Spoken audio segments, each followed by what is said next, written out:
This is Professor Pelton. This is part one of chapter two, section four, working with complex numbers. So the complex number system is the entire number system, making all different types of numbers. So essentially, it's broken up into two general categories of imaginary and real.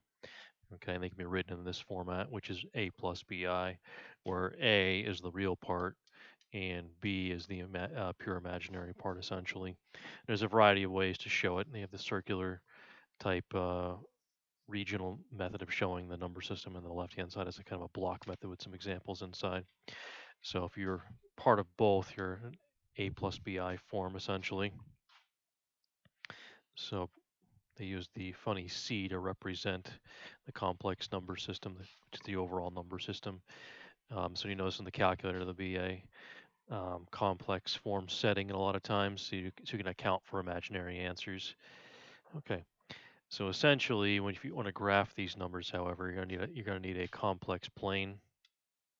Okay, where the traditional x-axis is the real axis, and the traditional y-axis is the imaginary axis.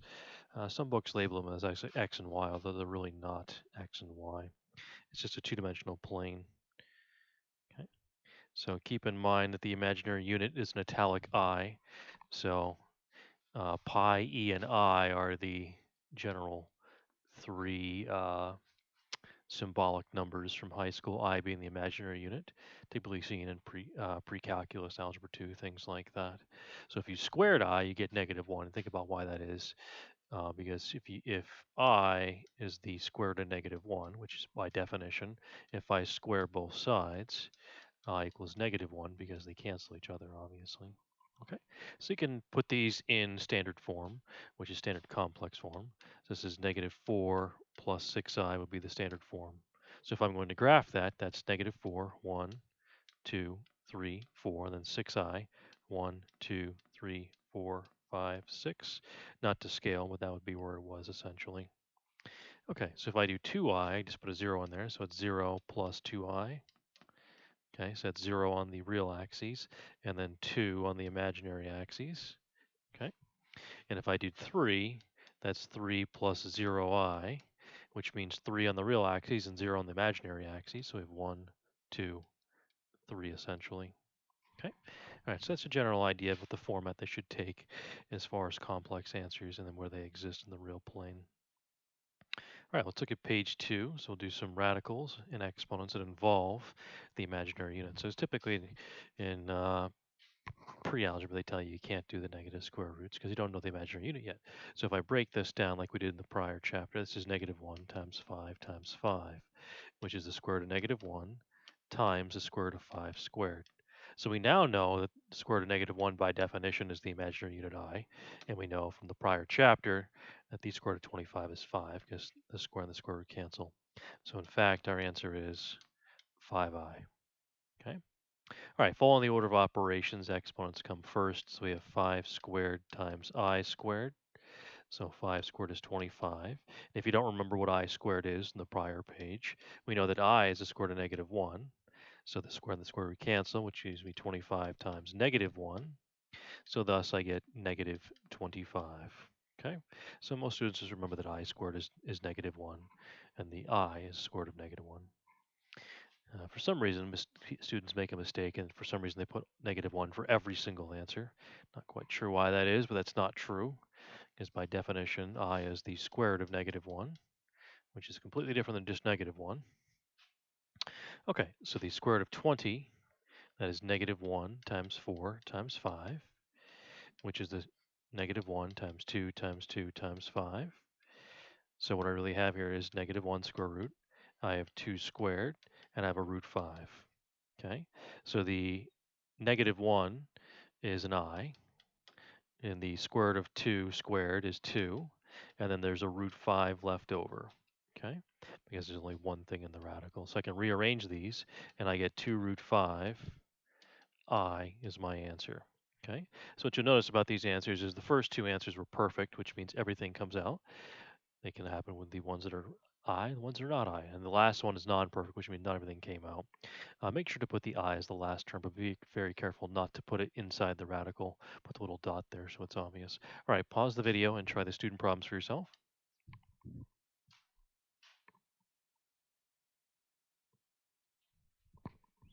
Okay, so we have 2 times the square root of negative 81, so 2 times the negative 1 times 9 times 9. I could break the 9's farther into 3 and 3, but I don't really need to because that's 9 squared, right? So I know this is 2. The square root of negative 1 is I, and the square root of 9 squared is 9, right? Because the square root of 81 is 9. So what I really have here is 18i. Okay, next one, carry out the exponent first, so negative 3 squared times I squared, so that's 9. Okay, remember you have to include the negative because it's in the parentheses. So if we don't remember, this I is the square root of negative 1, and we're squaring that. So you get 9 times negative 1, which in fact is negative 9. Okay, so the first two are perfect. So the last one, 32, is negative 1 times 4 times 8. So that's negative 1 times 2 times 2 times 2 times 2 times 2. Okay, so the negative 1 gives you an I, a pair of 2's gives you a 2, another pair of 2's gives you a 2, and there's 1 left over, right? Because square roots is a grouping, because a square root is a root of 2, right? That's what the little index number is. Okay, so now what I really get is 4 root 2 times I. And again, make sure you don't put that I in the radical. Put the little dot out there so it's obvious that that's a trailing term. Okay, so in general, there's a pattern to the exponents of I. Okay, and there's a little trick to figuring them out. So we'll go to the first few first, and we'll figure out the trick. So obviously, no I to the first is just I. Okay, and we know I squared is the square root of negative 1 squared is negative 1. We know those two already, okay? What if we keep going? Well, if I do cube, that's I squared times I, right? Which is negative 1 times I, which is negative I, right? Okay, let's keep this pattern going. Well, if I have I to the fourth, that's I squared times I squared. Okay, well, that's negative 1 times negative 1, which is positive 1. Okay, we've gotten 4 different answers so far. All right, let's see what we get next. So I5 is I4 times I1. Well, I4 is 1, and I is just I. So we got I. Oh, wait a minute, we just repeated itself. Okay, and if you did I, you'll do I6 in a minute, you'll notice a pattern. So that's the basic pattern. It goes I, negative 1, negative I, then 1. So what about higher powered ones if I'm not going to go in order, basically? Well, the trick is to use the 4, because we know the 4 is an answer of 1. That's the trick. So if we do 35, that's I times 4 times 8, which gives me 32, plus 3 more is 35, right? So you want to do powers of 4, or factors of 4, because that gives you 1. So what this is really is I to the 4 to the 8th times I to the 3rd. Okay, make a better I than that. That kind of looks weird. Not very good at italicized, to be honest with you. All right, so this is 1, and this is I to the 3rd, because 1 times 1 times 1 8 times is just 1, right? Because we know the big thing here is every fourth power is 1, okay? So we know I to the 3rd is negative I, so this is 1 times negative I, so the answer is negative I. Okay, that's the trick, do powers of 4. All right, pause the video and do the student problems for yourself.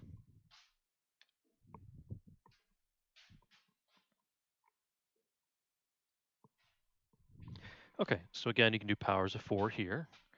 So I4 times I2, so that's 1 for the I4, right? And we know I squared is negative 1, so that gives me an answer of negative 1. Okay, I7, well, that's I4 and I3, which is 1 times negative I, which is negative I. Okay. And then I8 is I4 times I4, which is just 1 times 1 for 1. Okay. And then we get I9, which is I4 times 2 plus 1, correct? So that's I times 4 squared times I to the first, right? Because again, we want factors of 4. So this is just 1 times I, or simply I. And what you notice is this repeats itself, correct? So if I did I to the 10th, you'd get -1. If I did I to the 11th, I'd get this. If I get I to the 12, I'd get this. If I did I to the 13, I'd get this, and it would keep repeating itself forever, correct? It's always those four answers. So if I do 18, okay, we need powers of 4 that's close to 18. Well, 4 times 4 is 16. That's pretty close. Plus 2 more is 18, right? So this is I to the 4 to the 4th, because power to power rules multiply, times I squared gives me 1 times I squared, which is simply 1 times -1 or -1, right? Because we know that I squared is -1. Okay, that is the end of part 1.